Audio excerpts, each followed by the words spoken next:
درود بیننده های عزیز شبکه‌های اجتماعی رادیوی وطن. خدا را شکر به نشر 139 برنامه پرس کلوب نیز رسیدیم و امیدوارم شما نیز تن و جانتان صحت، در لبهاتان تبسم، در دیده ها گرمی، کیسه ها پوری پول از پی زندگی هستید.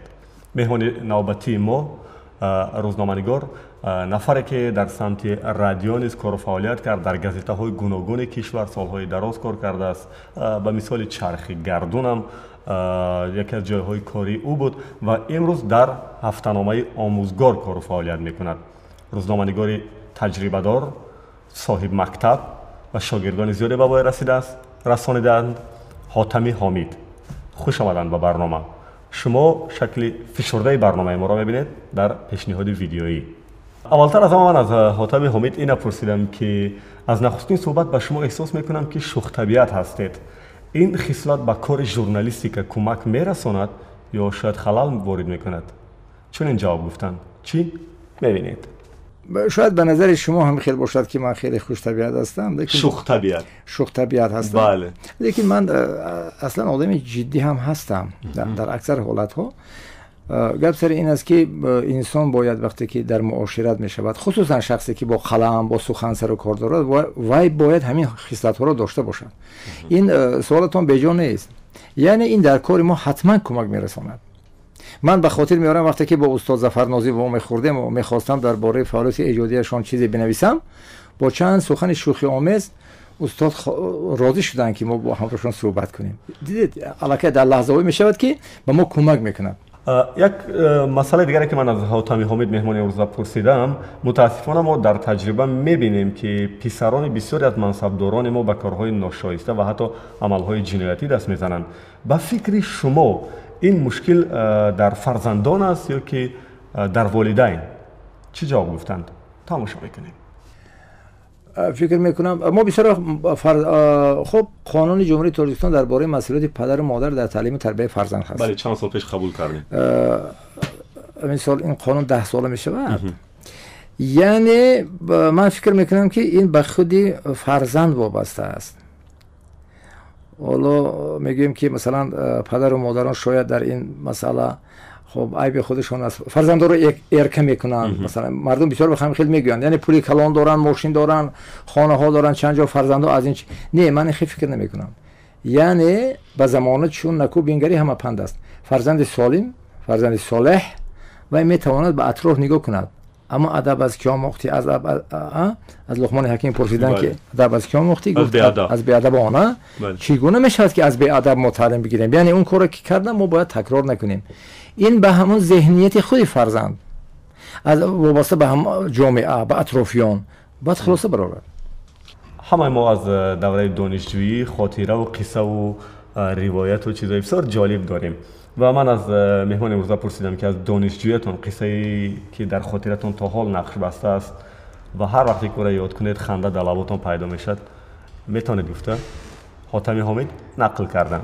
من هیچ وقت فراموش نمیکنم که استاد عبدالنبی ستارزاده وقتی به درس در آمدن و دانشجوی کورس اول بودیم و من در تخته نوشتم من نه ترسونزاده شاعر و نه شاعر زاده ام، من نه مومن شاب و لایق و نه بازار صابرم و میخواستم اینو دوام بدیم چون خودم همین شعرگونه کرده بودم و استاد در آمدن چون دوره همه از ده ها آمدگی هستن، از ناحیه‌های مختلف با هم الکی ماه اول شناس شدیم و استاد ستارزاده در آمدن از ادبیات شرق درس میگفتن.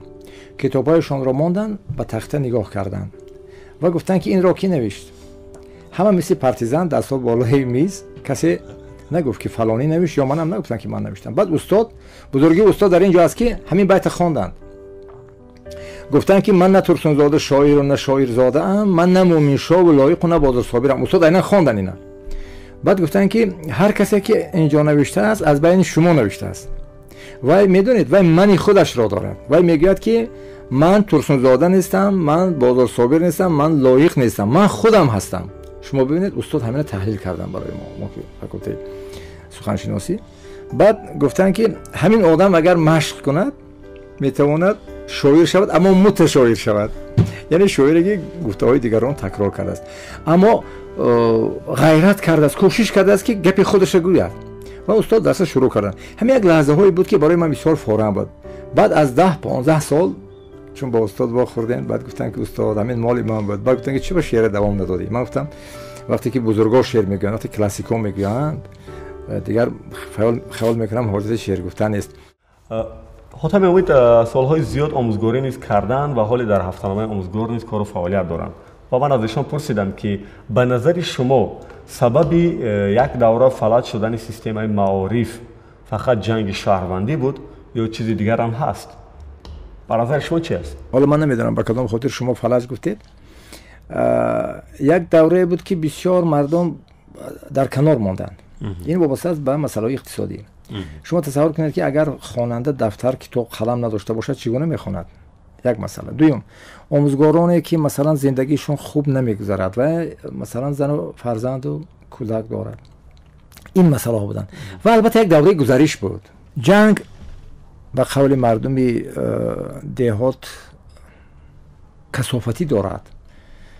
این جای بحث ندارد، چون که وقتی که جنگ میشد، وقتی ناآرامی میشد، وقتی که دیگر همه تشویش است، همه یک سو میمانند. امروز شما ببینید در مثلا همسایه های ما همین گونه است که وقتی که آرامی نیست، نه تنها سوهای معارف، تمام سوها. من از دوستای استاد حاتم امید فهمیدم که ایشان خیلی تقلیدکاری سطح عالیان و سرایندگی نیز میکنن. خواهش کردم که چند مصرع زمزمه کنن. از استاد جورابیک مرادوف برای ما چند مصرع سراییدن گوش میکنیم. روزنامه‌نگار میسراید. از زمینم ریزه ها را چیدم مالم به چشم، نان گرمی مهنتی را دیدم مالم به چشم، چون که من هم در زمانی خود روگر بودم، خوش چین و باغ بند و داست در بر بودم، گوش می کردم سرودی مردی خیر من کوب را، می شنیدم ضرب های گاوران چوب را، روز و شب چون کاهایی مانده در صحرا بودم، در پریشانی چو بادی به سر و به پا بودم. مؤلف اساسی برنامه پرس کلوب از روز اولی که ما آمدیم این شادروان اکبری ستار بود و مؤلفی که این ایده را عملی کردن سبحان جلیلوف. ولی همیشه نفرایی که با اکبری ستار دوست بودن و رفیق بودن و همکار بودن از ایشان به نیکی یاد میکنن که در گازیت چرخ گردون نیز گفتیم حاتم امید کار کرد که مؤسس این گازیت شادروان اکبری ستار بود و ما به این شکی نداریم که شادروان یک فردی واقعا هم صاحب مکتب، صاحب علم، صاحب مقام در سبک و کار و زندگیش بود. لیکن بعضی میگن که انسان به کمبودی نمیشود. نخود شادروان اکبری ستار اون کمبود داشتند. حاتم امید میگند اگر گویم که یک عادت زود باوری داشتن، حالا منم در اول گفتم من بسیار زود باور هستم، همین رو خوش باور گویم بهتر است فکر میکنم. خوش باور هستی. شاید همین اگر در ناخونه کمبودی گویم میسازد. من چون که باور میکردن این شاید از دل صاف باشد. من هم خیلی فکر میکنم از دل صاف هم هست خوش باوری.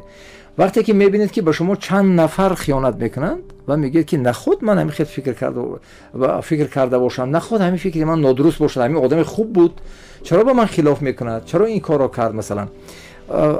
اما عادتهای خوب و زیاد داشتن، مثلا غیبت را خوب دوست نمیداشتن. اگر اندکی سخن پیدا میشد میگفتن که بلا با پسش کار خودمان رو میکنیم. همین خیلی عادت خوبی که بسیاری ها از این چیز یاد گرفتن. من فکر میکنم همین عادتهای بدی انسانی رو رد میکنه، میگفتن این کارو نکنید، از پشت این نگردید. و میدونید ما هم سبق هم بودیم، ما 3 سال یک جا خواندیم و اونا در لنینگراد رفته ادامه دادن تحصیل.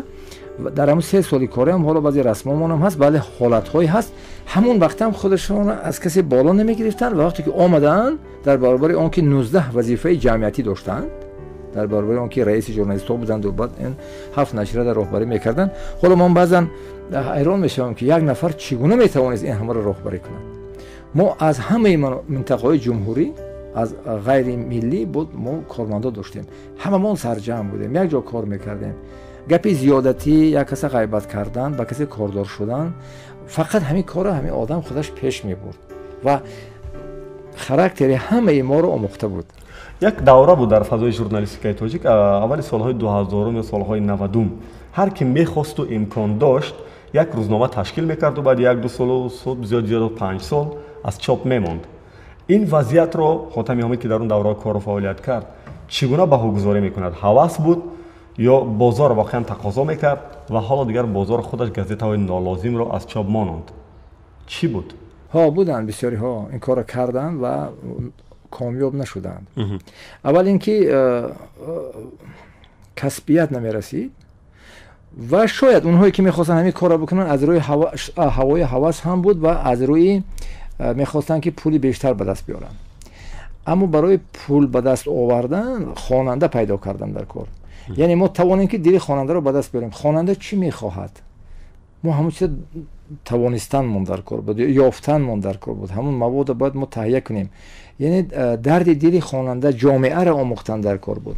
بنابر همین شما ببینید وقتی که همین ایده چرخ گردون تشکیل شده بعد دیگه گازیتا تابع شدن در اونجا وارد شدن در این عائله اونجا فرهنگی اطلاعاتی بود. یعنی سردبیر همین مجله تمام فرهنگیان رو میخواست که یعنی همون واسه به شرایط دور همون زمان ها که کمتر ناداری و این چیزا بودن ما مثلا صحبت ها میکردیم درباره آنها می نوشتیم و از رسم های آنها لحظه های بازیشون اگر اکتیور باشن اگر هنرمند لحظه هنر سراییدنشون این چیزها بود و یعنی تسکین دل آنها بود و آنها توانستن که خود را در همین موقع خودشون منبت پای برجا کنند. شما میفهمید که یک آدم میتواند هم علوچی معارف باشد هم علوچی فرهنگ و هم علوچی مطبوعات. چی خیل میشود همش از سال 97 تا 2002 در دوام 5 سال شاید کسی میانجیگری کرد یا که واقعا حاتمی حامد ارزنده گرفت این عنوان ها را؟ چنین میگویند. من به عزت نفس کسی رسیدن نمیخواهم. یعنی امروز وقتی که کس مهنت میکند باید برای چیزی برای انعام برای مکافات خدمت نکند. اما بعضی قاعده های دیگر هست. مثلا اتفاق ژورنالیستان تاجیکستان اعلان میکند برای فلان آزمون برای فلان کار مثلا مقاله نویسی اشتراک مثلا در کنگره ها در فلان و وقتی که همین خیلی آزمون ها اعلان میشد من مثلا نوشته های خود را پیشکش میکردم در وزارت فرهنگ و اونها دیده میبرآمدن. حالا اون تعدادی اون مقاله ها مثلا نسخه های اصلی در دست من است.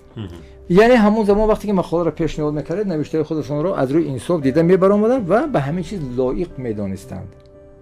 مثلا وقتی علوچی معارف علوچی مطبوعات تاجیکستان در همین شکل و علوچی فرهنگ هم در همین شکل بود. من مثلا مقاله های در ساحه تئاتر تنها در ساحه تئاتر نوشته خود را به وزارت فرهنگ پیشنهاد کرده بودم و علوچی فرهنگ تاجیکستان پیشنهاد کردم. تا آموزگار آمدنتون علوچی معارف چه خیلی گرفتید بعد؟ سال 1997 حالا گفتن که من آموزگار بودم و در آزمون معلم سال اشتراک کردم.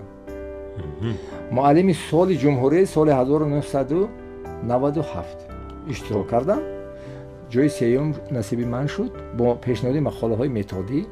خب با اون طرز نظامنامه خود را دارد یعنی معلم سال. از اونه که مهمان امروزه ما کارمند هفته‌نامه آموزگار است من انیق که باید این سوال پرسم. نورسای کادرها در حال مورد بحث معارف کشور است که سالانه دانشگاه و کالج های ما را ده ها هزار آموزگار ختم میکند. چرا آنها از روی اختصاصشان کار نمیکنند؟ شما نیز شاید آموزگار برای چی کار نمیکنید؟ استاد حاتمی حامد این جواب دارند. بازم مسئله اقتصاد است. فکر میکنم مثلا من با یک جوان صحبت کردم گفت که من با 1,500 سامانی کار نمیکنم دانشگاه ختم کرده است. برای چی؟ میگه که برای این طلبات ما رو خانه کردن نمیتواند. من نمونه آورد مثال گفتم که من با 100 سامانی معلم کار کرده بودم. در همون وقت 100 سامانی بود. در زمانی که لیمچه آردم 25 سامان بود. خب ببینید از 4 یک کیسه است. بله.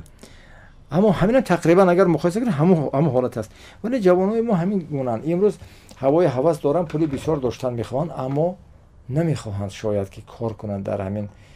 بسیاری ها سفر روسیه را انتخاب میکنند. بسیاری ها از صفی مثلا ارتش ملی شاید میگریزن، میخوان که دیپلم داشته باشن به این خاطر به مثلا ارتش نرون. یعنی یا عقیده ها گوناگون است و وقتی اونهایی که مثلا این مثلا کار وزارت معارف و علم بسیار درست است که اونهایی که از حساب بودجه دولت مثلا خدمت میکنن 3 سال حتما اونها باید در وظیفهشون کار کنن. همین 3 سال که کار کردن شاید این و همین چیز تا آخری عمر شاید یک مدت مدید مدت معین در همین سیستم کار خود رو میابند، یعنی میتوانند که به همین سیستم وارد شوند. سپاس که ویدیو گزارش شما را در شکل فشرده از نشر 139 برنامه پرس کلوب با حضور مهمان روزنامه‌نگار کارمند هفته‌نامه آموزگار حاتمی حامد تماشا کردید. دیگر ویدیو گزارش و عکس انونس‌های ما را از شبکه‌های اجتماعی رادیو وطن دائم پیگیری کنید و موج‌های ما را بشنوید. نشر 139 برنامه پرس کلوب شکل ویدیوش به انجام میرسد و من دلیر ممالی پنده که از این صحبت برداشتم همین است که بهتر این که ما یک ژورنالیستی صحافی باشیم و من همیشه از جانبداری ژورنالیستیک صحافی میکنم. مؤلف برنامه پرس کلوب سبحان جلیلوف. پدرود میگم تا نشر 140 همیشه وطن بشنوید و خودتون را احتیاط کنید.